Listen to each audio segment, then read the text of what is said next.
it. So please let me know in the comments if you can. I can't necessarily tell if you've made any comments or anything like that, because honestly it's not obvious on this system. So just having a quick look to see if I can see where any of your comments are, and I can't particularly. So if you are here, please say hi. I will try and catch up with the comments in a bit. Not helpful when you're doing a live that you can't see where the comments are. So what I wanted to do was to talk to you today. I hope you've had a good Christmas break, by the way. Let's good Christmas, good New Year break, Yule, solstice, however you want to call it. I hope that you had a good festive season. I want to start off this year with a really interesting dynamic which quite often exists around empaths, which is the empath getting caught up in a triangle, which is the villain, victim, hero triangle. Okay, it's got varying degrees of toxicity, genuine toxicity, not somebody just said no to you for the first time in your life, like genuine toxicity levels, and where the empath generally sits in it, why this can be particularly negative for empaths, trying to spot those patterns in your own life, how to break those patterns and break those cycles. What I'm going to do today is to talk practically, in terms of practical things that you can do energetically, and do some energetic exercises with you next time, which will be in a month. The next training will be in a month, and I will carry on as I normally do with other bits and pieces in between, healing, channeled information, that type of thing, channeled messages. So today, what's the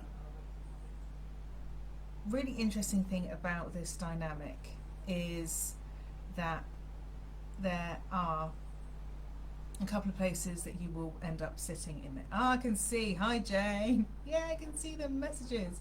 There are going to be a couple of places that you can sit within this dynamic. There's three parts to this. There's the hero, the victim, and the villain. And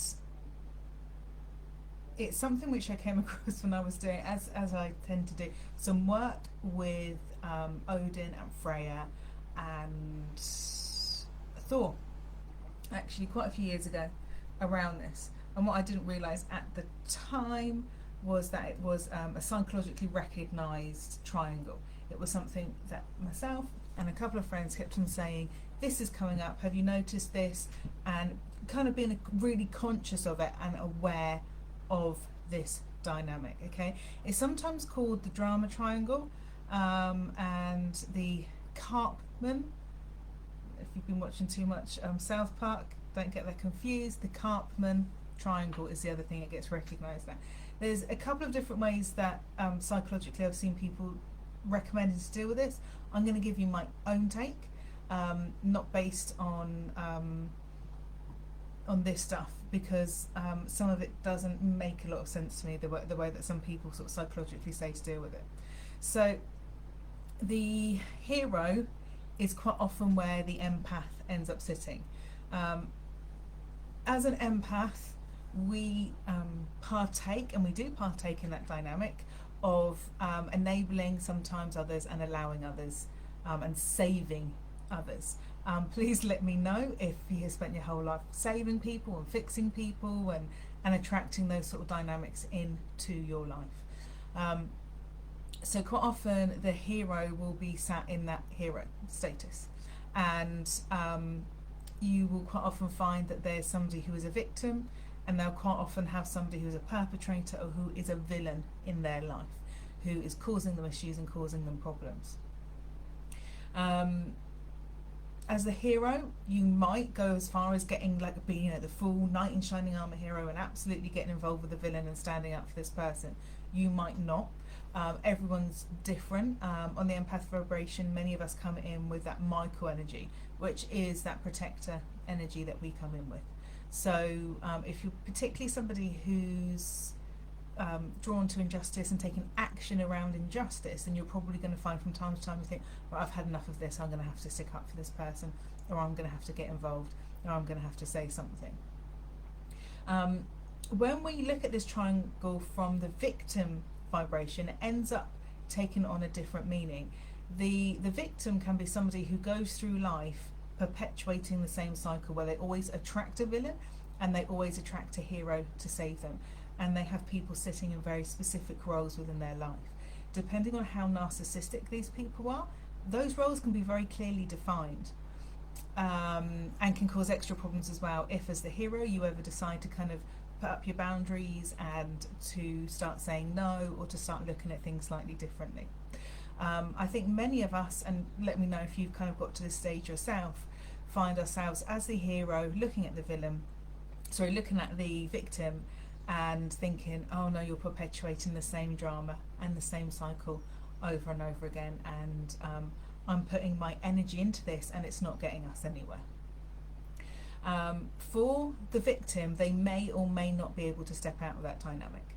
The victim can sometimes almost disguise themselves as somebody who's on a similar vibration to you, somebody who's maybe a bit more of an introvert if you're an empath, somebody who is maybe quite selective, or maybe comes across as being passive and non-aggressive within that triangle, okay?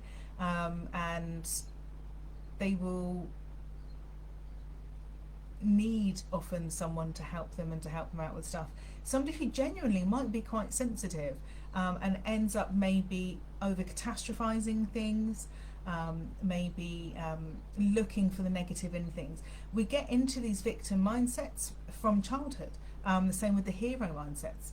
It's going to be something in your personality anyway. Absolutely, you'll be in your personality, but there will be a dynamic where maybe you're raised to look at life negatively, or the attention that has been received has been around negative things happening, illness, and people only receiving maybe love and attention and maybe being ignored the rest of the time unless they're ill, or unless there's a big drama which they need help sorting out. So learning very young that love and attention that comes with love, I gain that by having this dynamic in my life. As the hero, you're likely to be somebody who naturally is a little bit more responsible, naturally somebody who's able to kind of like find solutions to things and look at life positively. And you may find childhood dynamics through friendships and relationships with family as a child, falling into those brackets of saving other people, having to be the older responsible one, or the only responsible one in the household, depending on what the dynamics are.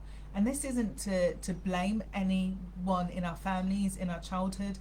We're simply observing that these are the patterns that happen in our childhood, okay? What will actually be the case for many empaths is that the person who's in the victim role can actually end up becoming the villain, but an underhand villain, a villain that isn't obvious. They're not the archetypal Disney villain. Very few people genuinely fall into the archetypal Disney villain role.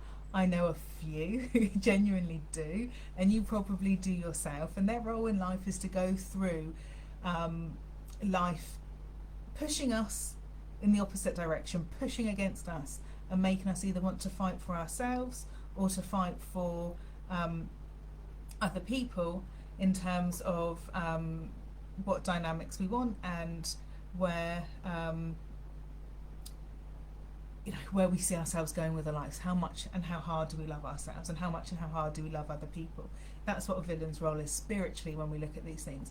As a human, they're not always very nice people to be around, and they're quite easy to spot. Like those are the people, they're quite easy to spot. These people who go around being nasty, being difficult. As an empath, again, when you've got somebody in that villain role, you're more likely to understand where they come from, and everyone's going to have different tolerances for their understanding. It might be a 3 strikes and you're out, it might be a 2 strikes and you're out, it might be actually I absolutely love and accept that you are a bit of an arse some of the time, not a complete villain, but sometimes you're a bit of an arse, and I'm happy to accept that that's part of your personality, because actually I love and wholly accept you for exactly who you are. As long as we don't find that disabling and toxic and damaging in our own way. those are people who you probably want to draw boundaries around, and draw boundaries around quite quickly as an empath. And people will show you in their actions, you know, as to how they treat you and as to how they treat others. Okay, so just being aware of that as the hero. When it comes to that dynamic with the villain, and the hero with the victim quite often opposes the hero and the villain against each other. And they quite often need both a hero and a villain in their life at the same time. What often happens is that as an empath, when you decide to draw up boundaries, if you've got a victim who's very strongly stuck in that dynamic, you're going to find that you fall into that villain role quite easily, and you'll probably think, why did I, and I'm sure you guys have all had this as well, why did I go through all of that in order to have that pooped out on the other side? You know, what was the point of me doing all of that? And you end up then sort of stepping away and moving away from everyone, and it kind of, in many heroes, if you fall into that hero category, it creates an independence response which pushes you further away from people and doesn't allow people in so far as well. The other thing with the hero is that there's a genuine gap between you and the person anyway, between you and love, because you're not letting the love close, you're not allowing yourself to be cared, looked after, nurtured, all of that stuff which we're supposed to. And what we're doing is actually building up a boundary where we're not allowing love close, and genuine love close, and genuine care, because, you know, we're the hero, we're the carer in that dynamic. We're not anything else. There is a massive key in figuring out where you are in this dynamic. Some of us might go, oh my god, I'm quite often the victim. That rarely happens. You know, all of us are going to fall into a victim role at some point. Whether or not you choose to step out of that and recognise your own behaviour, you know, is one thing. But if you're somebody who repeatedly falls into that dynamic, or repeatedly falls into the dynamic of like a true villain, then it's really, really hard to see beyond that and to step out of that. So you're, as an empath, if you're in that hero role and you decide to kind of like move forward in more of a, I want to help, I want to enable, I want to coach type role, then what you're going to find is, if that person pushes back or kicks back or isn't interested or finds an excuse to have an argument with you or drops out of your life and ghosts you, then it's likely that they want to be stuck in that dynamic. And if you find that behaviour toxic and disabling in any way, then, you know, you need to love that person and accept them for who they are, and that will mean maybe moving them out of your life in whatever way you need to. What you'll quite often find is that those relationships will crumble and fall apart dramatically. There will be a big drama, because this person, you know, people who are in the victim and see people as either heroes or villains are going to struggle to see any middle ground. They're going to struggle to see anything in the middle. So they will often need a drama to switch you into that villain role for them, so psychologically they can deal with it and keep themselves in the reality that they've created for themselves.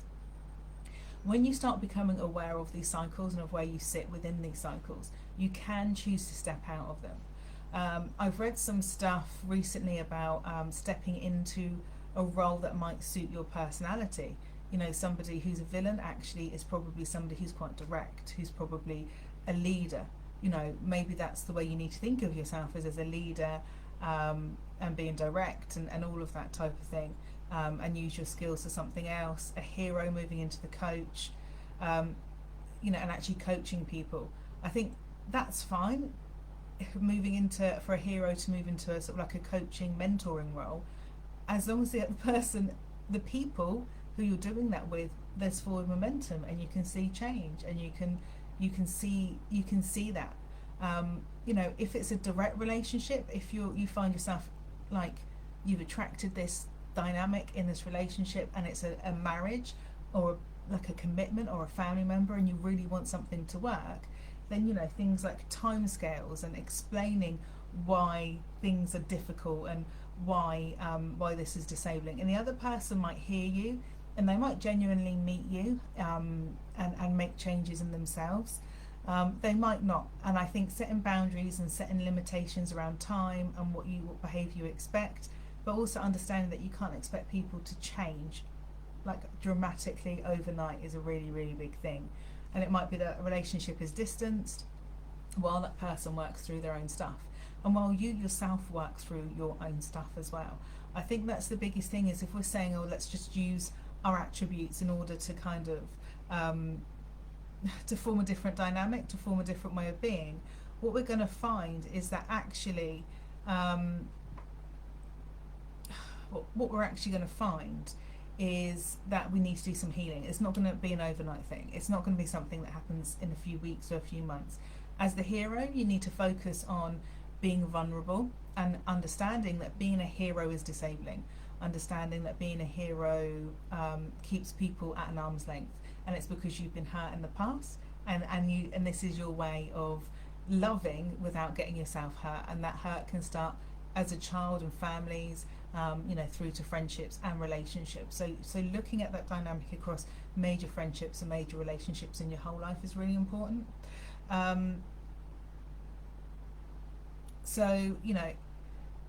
It's the something that's been the victim can go into sort of creating solutions, creating dynamics. I don't know how well that works. I don't think people genuinely fall into those three archetypes wholly. Like I said earlier, I think we all slip in and out for different people of being victims and being heroes and being villains in different ways. I think it's particularly damaging if as an empath you fall into that hero role, and I think we do quite often. As a genuine empath who's here to help and to change and to do all of that stuff. So as an empath, what if you fall into that victim role, thinking about explaining why this isn't working, creating boundaries, and that just comes through communication, that comes through talking, that comes through, oh God, I'm going to have an awkward conversation. And quite often you'll be surprised as to just reaching out and having an awkward conversation, how many doors that opens, how the other person listens and understands where you are, because actually they genuinely care about you and they genuinely want to make things better. So the first thing is always communication, is always talking, is saying, I've got myself in this dynamic and I'm not happy, I'm not cared for, I'm not nurtured, I'm not healthy. And the amount of empaths that I speak to who are unhealthy and physically in different ways, because somewhere it's got to give, somewhere we've got to try and get this energy from somewhere. So it might be that we end up kind of removing ourselves away and becoming quite introverted. It might be that we need to get that energy from food, and a lot of us end up being overeaters as well. Equally, overeating is a way of bringing pleasure into our lives. We're not receiving love, we're not receiving pleasure in other ways, and food is an absolute pleasure giver. There's nothing wrong with that. Like we think for some reason, because of the diet industry, that taking pleasure from food is wrong. It's not. It's fundamental to us as human beings. It's why we want to eat, because it's enjoyable. So trying to find other things in our lives which give us joy, give us pleasure, which is doing things for ourselves, is saying no, because actually I planned to have a bath that night and spend 2 hours in the bath reading a book. Or that day I just need it off. I just need to have a lay-in and some time to myself. Saying no are good enough reasons for that. And there's going to be some people who are going to be better for you to say no to than others at different times. Understanding where your cup is in terms of flow and overflow. How full is my cup? My cup's overflowing. I can say yes to far more. My cup's starting to empty out a bit. I need to rein myself in a bit. Where do I need to start saying no? So, thinking about the self-love, self-care, self-worth, self-belief, self-nurture, all of that wonderful stuff which leads us back to ourself, like self-compassion. If you're being compassionate for a victim or you're being compassionate for a villain, where are you being compassionate for yourself? Where are you being compassionate for yourself in that? And I think it's worth having to think about where your boundaries lie and where other people's boundaries lie, and that's fine. You can put up with more than other people and you're happy with that. If you put up with more and you actually can't put up with more, your bucket, rather than being full of joy, is just full of it's just full of all this toxicity, and it's dripping over the top and dripping over the edge, and it's too much to bear, then it's okay for you to kind of rethink your boundaries rather than somebody else's. Somebody else might say no quicker, it might take you longer, and that's okay. But being comfortable with where your bucket lies and not allowing it to get full of other people's toxicity is really, really important. So not allowing yourself to get to that point where you have to be pretty much broken before you start saying no. And you'll find with time where that is. It's like learning to ride a bike. It doesn't happen overnight. You've got to give yourself time and space to nurture where your boundaries lie. Remind yourself every so often of where your boundaries lie or where they need to lie. So life is never going to be an absolute even keel, but it's about finding your balance for you personally. That's really, really important for me to stress. Jane has said,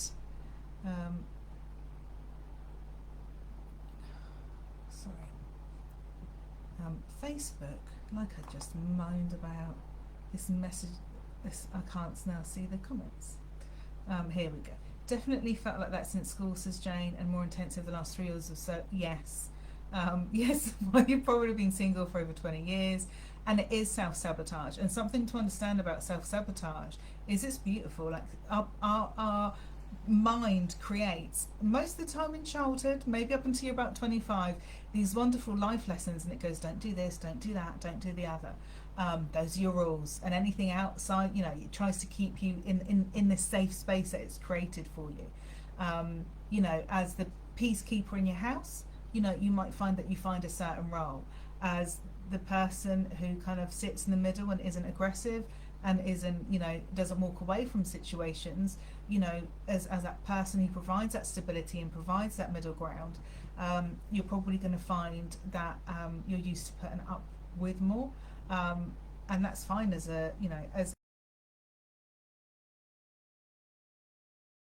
we fell into those roles quite easily. When we become adults, that's when it becomes sabotaging, immature, in the nicest possible way, because this is about me as well, an immature thought process that we've put in place to protect ourselves. And it's what I'm a big bad grown up, and I can voice my opinion and I can say what I need to. And it comes from being a child and not being able to voice what you need to, and not being able to say what you need to, and feeling powerless. And all children feel powerless. All children, there's nothing, we can't do anything about that except be as mindful as we can with the next generation.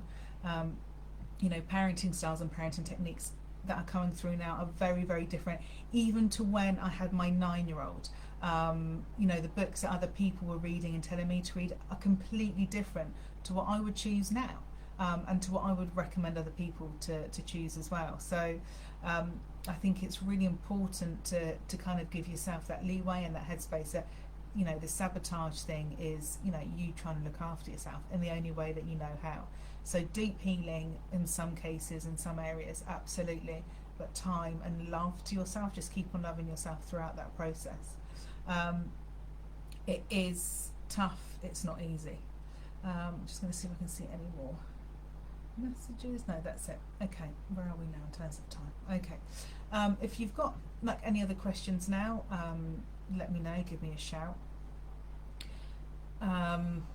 What I'm going to do,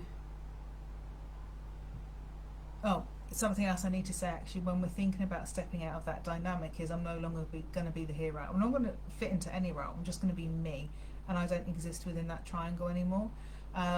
Is mentally the way to see it. So a lot of it relies on you being able to step into a logical place when dealing with things, an emotionless place, which is very difficult for the empath. But the more you can apply your logic, and the more you can think about what you're going to say before you say it, or have a conversation, text message, I need to talk to you about this later when you're free to talk, are really good ways to kind of deal with it, because you need to be logical when you're dealing with this stuff and fall into a place of less emotion. And that's very difficult. I always say anyone can give me a sob story, and I will absolutely buy into it every single time, because it's the way that I work, because I feel and I see their perspective and I understand. And obviously there's a massive difference between somebody having a tough time and them continually reacting in a really negative, villainous way every single time. That isn't growth and learning, that isn't them moving on. And you'll be surprised as to how many of those people are in spiritual realms, You know, the ego absolutely exists within this industry as much as anywhere else. So you know, and you know, I will listen to your sob story, I will listen to everything that's difficult, and I really feel for you, but your behaviour is this, this and this, and what that means for me is that this is continuing and this is how it's impacting on me, so I need to make a decision, which is I can't support you in this, I can't help you, I can't be the person who you text and phone and ring and we talk things through. I can't do that anymore. The other thing is, as you move these people out of your life, you need to invite more people in. You need to arrange to have coffees with people. Reach out, check how people are. You know, say hi, all of that stuff. Start filling that space in with people that you want in your life. Like I said, it's never going to be perfect. You're always going to misjudge people. So trying to move into that space of non-emotion when you're trying to start removing yourself from that triangle is going to help you kind of like build up those barriers, build up those boundaries, and understand where it is. Next month, what I will do is I'll go through some energetic stuff. There are some absolute new chakras that I can't find anybody else working with, that I've been working with for the last year, 18 months. Which are all about us finding our place within our tribe, how we're seen by others, how we're seen by our tribe and our society, and that is quite often founded in childhood. And if you're an empath who then empowers themselves, you might go from being a passive person to somebody who's actually quite empowered and confident without being a loudmouth. You know, your dynamics probably changed, and getting people to see you for who you are and who you've turned into is really, really important. So I'm going to go through some energetic stuff with you next month around really empowering your energy and your energy center. I've spoken before about, and if you haven't watched the rest of the series, have a look about, you know, empowerment, not hiding yourself, empowerment, not protection, and how that protection needs to ebb and flow and change depending on what's going on with you, but also depending on where you are in your healing journey and how sort of empowered you are with your empathy. So that's what I'll talk about in about a month's time. If you're watching this on catch up, please hashtag replay. That will make a massive difference to me being able to see who's watched afterwards. And also questions, all of that stuff, pop it on, because I will absolutely catch up and answer them afterwards. This is a passion of mine. This area is what I'm passionate about. So you guys are going to be the ones that I absolutely turn to first and foremost. I've just been asked to push again the fact that when we're looking at hero, victim, villain triangle, that victim can quite often be people who have got narcissistic traits, who are used to coming across as being victims when they actually aren't. And that's a really important dynamic. It doesn't mean that they're a narcissist. I actually know some full-blown, you know, like personality disorder narcissists. We all have narcissistic personality traits somewhere within our personality. For some people that's more than others, and for some people that's going to be nurtured for more than others, depending on like their upbringing and things like that. So being aware of things, if things don't make sense, if people are saying things that don't make sense and you know not to be true of somebody, that maybe there's somebody who either sees people as heroes or villains and there's nothing in between for them. You know, looking for the clues, maybe talking about their own childhood, and you know, if their own childhood followed those sort of narcissistic patterns, then you know that's more likely to be present in them.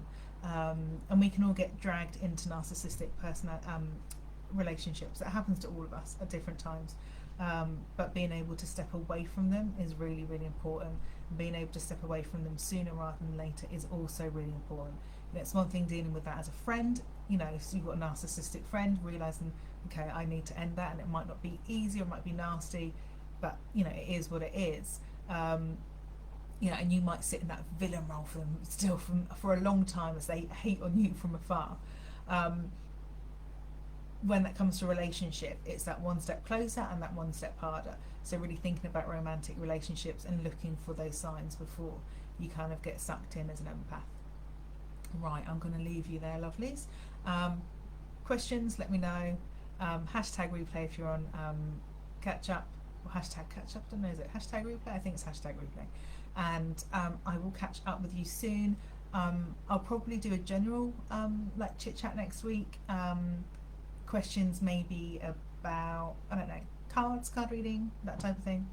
I might do next week, and then after that I'll do channeled message, live channeled message, and I'll do some live healing as well the week after, and then we can catch up into this Empowered Empath training in a month's time. Again, you know where I am if you need me for healing or readings. Regression workshop tomorrow afternoon. I think I've got enough bookings on, and in a few weeks time I have got a tarot course starting with the lovely David. So if you're up for the tarot course in a couple of weeks time, you need to sign up now to get on it. That's going to be your sort of last chances now, over the next week. So have a look at the page, and I'll catch up with you guys later. Let's see if I can end this video in a non-dramatic way.